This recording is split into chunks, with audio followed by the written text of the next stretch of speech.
Does anyone remember Pokemon Green? I'm not referring to that Japanese game with Venusaur on the box. I mean the one sold in American stores with Scyther on the front. I seem to be the only one who remembers this game, and to be honest, I wish I never encountered it in the first place. It all started in 1998 when Pokemon made its way to the US with Pokemon Blue and Red. I was only 7 years old, and a friend of mine had let me borrow his copy of Blue, and from that moment forward, I was addicted to the series. When the time came, I was reluctant to return the game to him, but I did. For the next few days, all I could talk about was the game. As a kid, your whole world can revolve around a simple game, like Pokemon. I ended up helping my dad with the yard work a few days before my birthday, and I couldn't help but talk his ear off about Pokemon. To my surprise, he said, "Get in the car. We're going to Walmart." Was he really about to purchase me my own copy of Pokemon? I was incredibly excited. This was one of the best days of my life. But it would also lead to one of my worst. We arrived at Walmart, and my father told me that this would be an early birthday gift, and I could only keep it if I behaved myself and did all my chores. I would have done anything to get my hands on a copy of Pokemon. We went inside and made our way to the video game section, and there we were, sprawled across the shelves in a beautiful fashion. Pokemon Red, Pokemon Blue, and Green? I'd never heard of Pokemon Green, but the Scyther on the cover enticed me, and I had to have it. I grabbed a copy, checked out the register, and went home, as happy as I could be. That happiness wouldn't last, though. When I arrived at my house, I ran upstairs to my room, tore apart the box, and took the cartridge out. The cartridge was very odd. I assumed it would have been a normal picture of a normal Scyther on it, just as the box did. Instead, the Scyther was offset to the right, almost as if it had been battling something that wasn't there, and it was almost glowing. The background was black, and underneath the Pokemon logo, it did not say green version as I expected.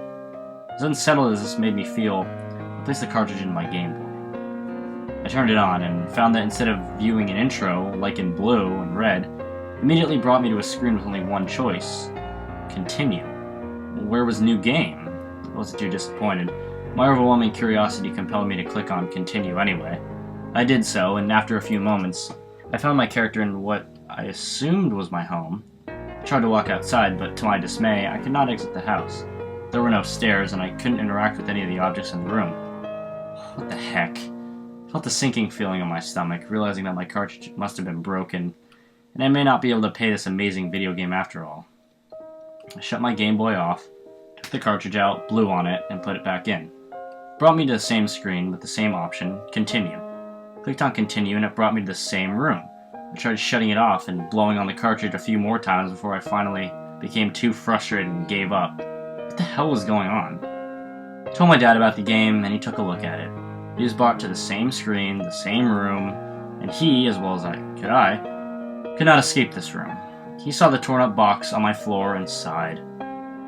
"Well, we can't return it now." To my surprise, he then said, "I'll have to get you a new one tomorrow." I became incredibly happy once more and gave my dad the biggest hug I'd ever given in my life. Though disappointed in the game I received, I was glad to have the opportunity to get another one. The next day, my father and I proceeded to Walmart. We walked over to the video game section, and a lot of the Pokemon games were gone. Half of Blue, most of Red, and all of Green had apparently been sold. There weren't even shelves anymore for where Pokemon Green had once been. Wow, I thought to myself, Green must be popular. I wasn't upset. I wasn't intending on purchasing another copy of Green anyhow, seeing as how it didn't work out so well the last time. This time I grabbed Red. I already played Blue and attempted to play Green, so this time I wanted to try something new. We went home, I ran upstairs and opened the box carefully in case we had to return this one. I took the Red cartridge out, placed it in my Game Boy, and played for hours. I played Pokemon Red until the sun came up the next morning. To this day, Red is my favorite of the Pokemon games, and is a great childhood memory. As for Green, I put it in a drawer and forgot about it until many years later. It wasn't until May of 2007 when I received a copy of Pokemon Pearl for the Nintendo DS. My dad, knowing how much I loved the series, bought me it, out of Blue, knowing how happy I'd be. "Thank you so much," I explained. Before my dad could even respond, I ran next door to my friend Billy's house and showed him. "What?" he said. "My mom just bought me Diamond." Apparently my dad and Billy's mom had planned this for a week, without the two of us catching on. Without another word, we started to play. We felt like kids again. I After many hours, we stopped playing and decided to relive our childhoods and talk about the original generation of Pokémon. My favorite will always be Pokémon Red, I stated. Blue for me, he said. I recalled my first time playing Red, and then I remembered something I hadn't thought about in years. The game that I had played before Red, or at least tried to, Pokémon Green. What about Green? I asked Billy. Did you ever play that one? He looked confused. Very funny. Now I was confused. What do you mean, very funny? Billy looked displeased. You and I both know there's no such thing as Pokémon Green. Yes, there is! He now realized I wasn't joking. He was further confused. What are you talking about? My understanding up until this point, Pokémon Red, Blue, and Green came out at the same time, in 1998. It soon became overshadowed by Red and Blue, and this is why I hadn't heard much about Green since my younger years. This is what I had thought, at least. According to Billy, the biggest Pokemon expert I know, Pokemon Green doesn't exist, at least not an American one with a Scyther on the front. Determined to prove Billy wrong, I invited him to my house and brought him to my room, where I would show him my copy of Pokemon Green. I dug through the drawers and eventually turned them upside down in my efforts, only to be let down. Where is it? I distinctly remember putting it in my desk drawer when I was younger. See? Billy said. Green doesn't exist. You probably dreamed it up or something. Billy went home, but I kept searching and searching, only to tear my room apart for nothing. Pokemon Green was gone. The following day, I woke up, jumped out of bed, brushed my teeth, and continued downstairs. There I found my father with a large breakfast waiting for me, the usual Sunday. We ate and indulged in some small talk about the sports and the weather. I decided that maybe I should ask my dad about the game, and so I did. That old thing? Oh yeah, I took it to your room soon after I brought you the new one, and tried to return it without the package. They tried to lie to me and say they didn't sell that game there. I gave them the what for and stormed out. They could have just told me they needed the box. Anyway, I think it's on my dresser upstairs. I'll go get it. As my dad made his way to his room, I thought to myself, Billy said the game didn't exist, and Walmart said that they never carried it in their store. This was beginning to make me feel uneasy. And lo and behold, my father came down the stairs and handed me the game I had been searching for, Pokémon Green. I felt an unnerving but overwhelming need to attempt to play the game once more, so I grabbed my old Game Boy from my room and proceeded to play. I would have had Billy dissect the game with me, but he's usually at church with his family around this time. I was alone in my efforts. The game started the way it normally did, with nothing but continue to choose from. I chose so and found my character in the same room, trapped. This time around, being older, I was able to pay attention to more detail. Maybe now I could find a way out. I decided to hit start and see if I had any Pokemon, and my party was a Scyther, not so surprising, level 25, knowing only the moves Strength, Cut, and Flash. Did a Scyther even learn all of those moves? I ventured to my items, only to find nothing, and to my trainer stats, only to find that I had no money, badges, and 0 hours clocked in, which is impossible. If I hadn't already crossed the threshold of weird, I now had. I gave the room a good once-over to see if I could spot anything I missed as a child. To my delight, I did. There was a boulder in the room. As a kid, I probably thought it was a chair or something, considering that I had never really played Pokemon before. The boulder was on the right side of my room, against the wall. Naturally, I had Scyther, used Strength, and I was able to move it. I walked up to the spot on the wall that the boulder was in front of and hit the A button. A text box came up and it just said, Dark. Every time I hit A, it would just say Dark. What the hell is happening? I thought for a second and remembered that Scyther knew Flash. I used it near the wall where the boulder had been. My path became lit. A seemingly miraculous exit had been found. I grew less unnerved and more excited as I walked this almost endless hallway, and that was just big enough for my character to squeeze through. I finally came to a literal light at the end of my tunnel, as I was exiting a cave rather than a house. I walked through, and where did it bring me? I ended up on the side of my house in what looked like Pallet Town. Mind you, my house looked to be one of normal size, void of any protruding extensions on the side where the hallway would have been. This was odd, but I just shrugged and kept playing. There was also no way to get back in the house, seeing as there were no doors. I walked around for a bit and found that there were no doors in any of the buildings. There was a ghost town, aside from what looked like Professor Oak standing in front of his lab, where the door should have been. I tried talking to him, but a text box came up every time with ... This made me feel on edge, but I marched on. The only logical thing left to do was to head up to Viridian City, so I started towards the grass. Before I could even touch the grass, Professor Oak came up behind me. "What do you think you're doing? It's too dangerous for you and your Pokémon." A battle sequence started. Was I really going to battle Professor Oak? Sure enough, I was. The sprite of Oak was strange. He was looking down at the ground, and the expression on his face made him look as though he were troubled somehow. Oak sent out a level 5 Squirtle, and I obviously sent out my level 25 Scyther. Squirrel sprite looked the same as Oak, troubled and looking down. I beat it quickly, and Oak said, "Don't go." He then sent out, unsurprisingly, a troubled level 5 Charmander. I beat him quickly as well. Oak restated, "Don't go." He then sent out none other than a level 5 and equally troubled Bulbasaur. I finished him off, and the battle was over, but not before Oak came on the screen one last time and said, "Don't go." Professor Oak stayed there near the grass, silent, as I walked off towards Viridian City. Once he was out of sight, a text box popped up, probably from Oak, with the words, "I beg of you, do not leave. You won't be able to return." Unmoved by Oak's words, however, but unnerved by the creepiness of what I was now convinced was a hacked game, I pressed on towards Viridian City. Before I could reach my destination, the light illuminating my way disappeared. It became darker and darker until it was pitch black. Just as it became pitch black, I ran into a wild Pokemon. From the point forward, I'll refer to this Pokemon as simply as the Invisible. It was at level 100 and had no sprite or name. I was unable to fight it because every time I would choose one of Scyther's moves, it would say, "Scyther is too scared to move."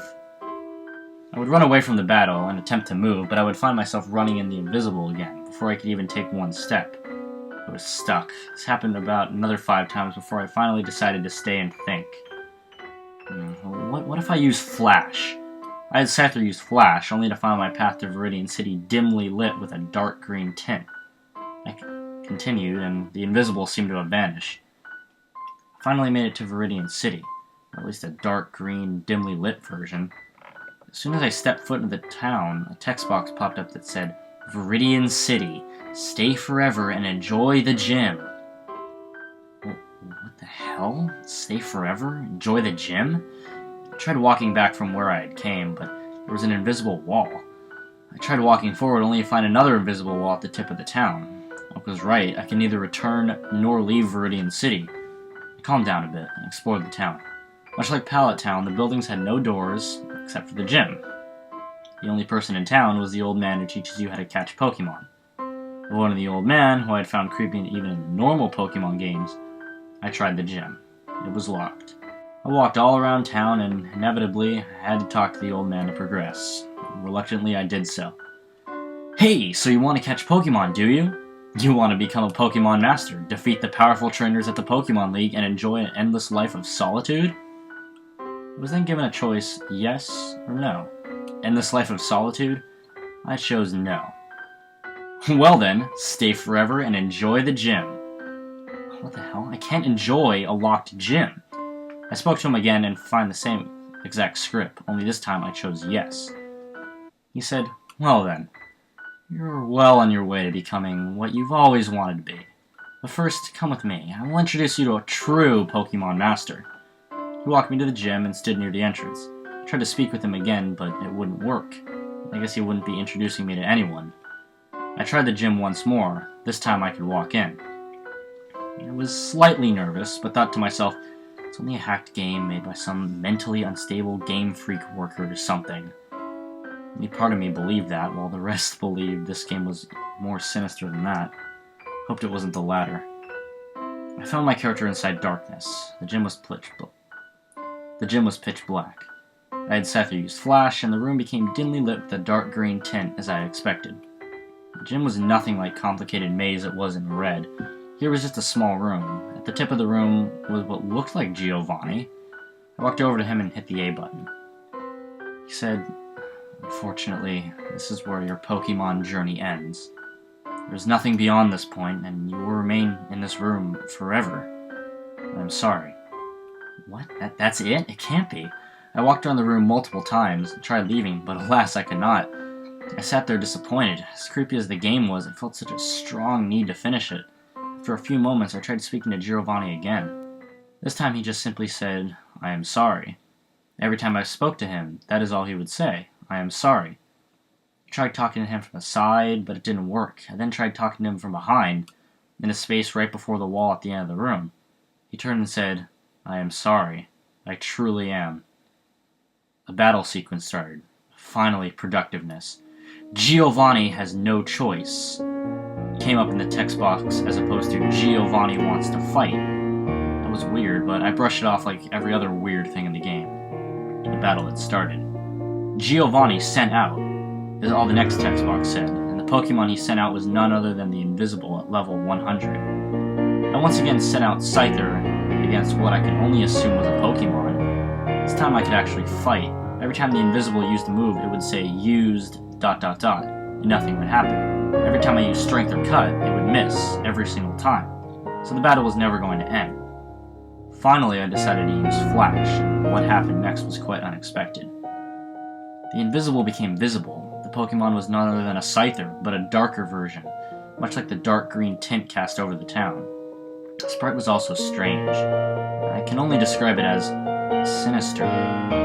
Evil looking, I guess. We fought. My moves didn't miss this time, but they did little damage to a level 100 Scyther. The dark version of my Pokemon now knew the moves of my Pokemon as well, and after using Cut twice, my Pokemon was defeated. Giovanni came on the screen and said once more, "I'm sorry." I was then back in the gym. Even though my only Pokemon had fainted, I double-checked, and Scyther did in fact have 0 hit points. I walked over to Giovanni and talked to him one last time. This is what he said. "You have to find a way out. He has control over us all. There will only be another victim. There's a door." His sentence was cut off by an animation. The animation was of Scyther grabbing Giovanni from behind. I stared at the still image for a while. Giovanni looked so frightened that it made me sick to my stomach. After maybe 3 minutes, the image faded out and I was back in the gym. The room was the same, but Giovanni was gone. I tried to leave, but as soon as I reached the door, another animation started. It was the same as the last one, but instead of Giovanni in Scyther's grips, it was my Scyther. Now I was scared. After a few minutes, the animation played out and my Scyther was cut to pieces. Even in the low quality of the animation, it still induced a great deal of fear in me.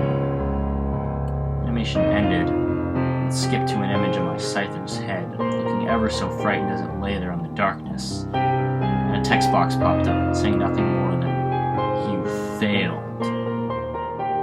Here the game froze. Disturbed, I slid the cartridge out of my Game Boy and threw it at the wall. I ran downstairs and poured myself a glass of water. After calming down, I called Billy and had him come over, and someone else to experience this. Needless to say, I was freaked out. Billy came over rather quickly. "What is it? What happened?" I explained everything to the best of my ability. He just laughed. "Yeah, right," he said. I told him I would prove it. I ran upstairs, picked up the cartridge off the floor, and ran back downstairs and showed him. He was unimpressed. "How long did it take you to make this?" I was a little angry at this point. "I didn't make it. It's real. Play it. You'll see." I handed him my Game Boy and he put the cartridge in. He turned it on, but nothing happened. He took the cartridge out, blew on it, but to no avail. It didn't work anymore. I must have damaged it when I threw it at the wall. Billy laughed again. "You had me going for a second." He then left and went home, while I sat there, still taking in what had just happened just moments before Billy arrived. I thought aloud. Giovanni said there was a door. Maybe I should have looked for it instead of trying to leave. Really, my thoughts were pointless, because to this day, I can't get that damn cartridge to work. I wish I'd looked for the door and avoid seeing that animation. In a way, it traumatized me, and I haven't been the same since. As you can see, I still have the cartridge. I scanned it using my printer, so you can see a close-up photo of what it looks like. I know it's a little blurry. It's the best I could do, but I need to point out, this game does in fact exist.